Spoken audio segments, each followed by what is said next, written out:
What's up, you guys? It's Matt here. Now, while the market is not looking so hot, I always resort to going to whatever news is out there. If we have any brand new news on Jasmine Coin or on the overall market, I want to see what's out there.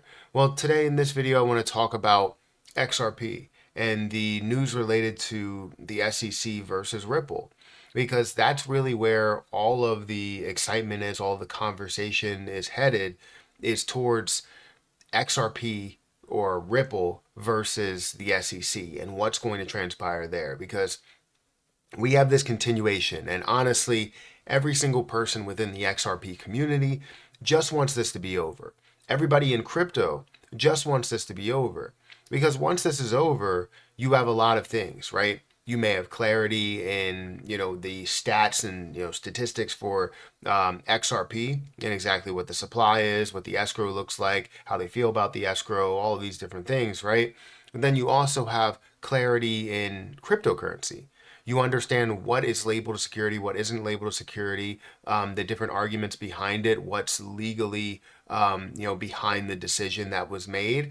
And as you have that legal decision, it's out there, you now have legal clarity with XRP. You have legal clarity with crypto. So you can say, okay, this lives up to the standards of whatever we have for our securities laws. So that being said, we can now understand where their definition is. And if we don't fully agree with it, you can try and argue it and fight it and try and do things in order to kind of create a little bit more clarity. But the point is that we need some form of clarity, right?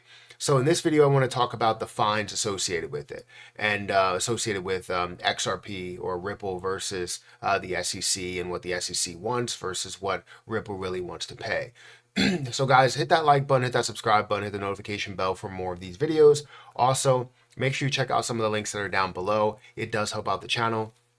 And if you guys want to trade XRP, you can trade it on many different platforms, but you can also leverage trade it over on Margex, which I have a link for Margex down in the description. You can trade up to 50x leverage if you want to.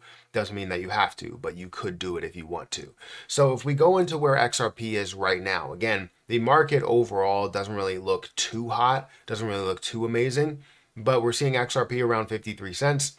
It's slightly down on the day, or sorry, slightly up on the day, and we're seeing it at a $29.2 billion market cap, with the volume down by 7% at $1.4 billion. If we look at the volume to market cap ratio, it's sitting around the 5% level. I like to see it at 10% for popularity, but as you get up to multiple billions of dollars worth of market cap, it's very difficult to get to those points, because that's a lot of money that flows through one position. If we look at the circulating supply, we're sitting at 55.13% of the total supply, which is 100 billion.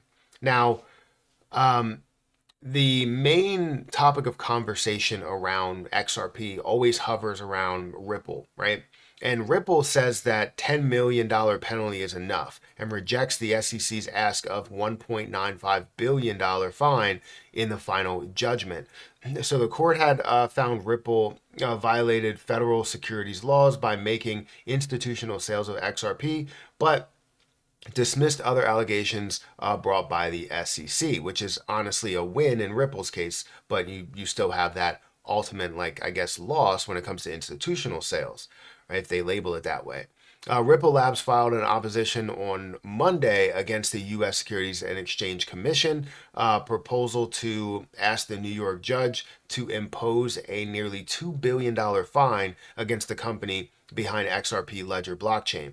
The court should deny the SEC's request for an injunction for disgorgement and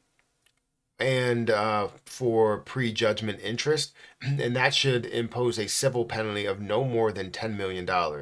The filing said the SEC proposal asked the court to order Ripple Labs to pay $876 million in disgorgement, $198 million in prejudgment interest, and $876 million in a civil penalty, amounting to a total of $1.95 billion. The court had found Ripple violated federal securities laws by making institutional sales of XRP, but dismissed similar allegations by the SEC that the sale of XRP on exchanges and through algorithms also violated the law. The SEC remedial requests are more evidence of the administrative overreach that has uh, beset beset this case. Ripple's lawyer wrote, the agency acts as though it had prevailed entirely and had proved reckless conduct. It has done neither. The agency also seeks disgorgement barred by controlling Supreme Court and circuit precedent, and the separate penalty that exceeds by more than 20 times what the obtained from what has been obtained by any other defendant or respondent in the digital asset case. So honestly, this is interesting, right? Because I thought the same thing, right? When you look at something like, say, Kraken paid $20 million for obviously their violation in a way, and they paid $20 million in fines. I believe that was the case. But then Ripple Labs has to pay $1.95 billion. In a way, I feel like, yes, while you do label it as such, it should not lead up to that much, and it should never be a settlement for that level. And I think it's probably because of the fact that this has been so long standing, like the whole entire process has been long standing. And you look at Ripple and how, or you look at Kraken and how long that lasted. It was like a less than a month. I don't even know exactly the time frame, but it was a really small amount of time, like a short period of time. So seeing that, you kind of look at those and you're like, this is ridiculous that you're doing 20 times or even more than that, at 20 times the $20 million level there. You're looking at a $400 million payout, and that's still massively above that point, right? You're talking about a 100x up to a $2 billion fine versus a $20 million fine. Like, that's crazy comparable. Now, could you work around things and do things the right way next time? Obviously, that's the way Ripple is going to do it, but $10 million is enough.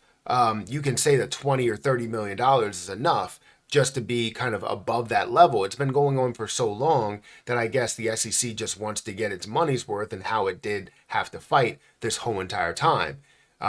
So I don't know what you guys think of it, but I know that I believe $10 million is enough. I believe it should be less than, in my opinion, it should be less than 50 million. But that's just my opinion. I'm not a lawyer. What I've seen in the past is obviously there's been less of a payout. It hasn't been this aggressive a payout. The only one that has been an aggressive payout was Binance, and that was just a whole bunch of other things. Instead of just violating securities laws, it was so much more than that.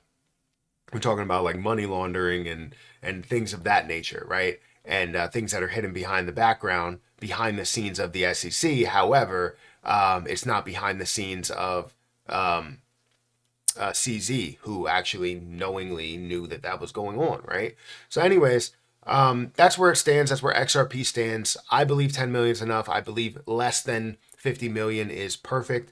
And then you can get this all settled out and work on the future of Ripple, the future of XRP, the future of crypto. That's where I see it, in my opinion. Guys, if you could, hit that like button, hit that subscribe button, hit the notification bell for more of these videos. I'm going to get out of here. I'll catch you in the next one. See ya.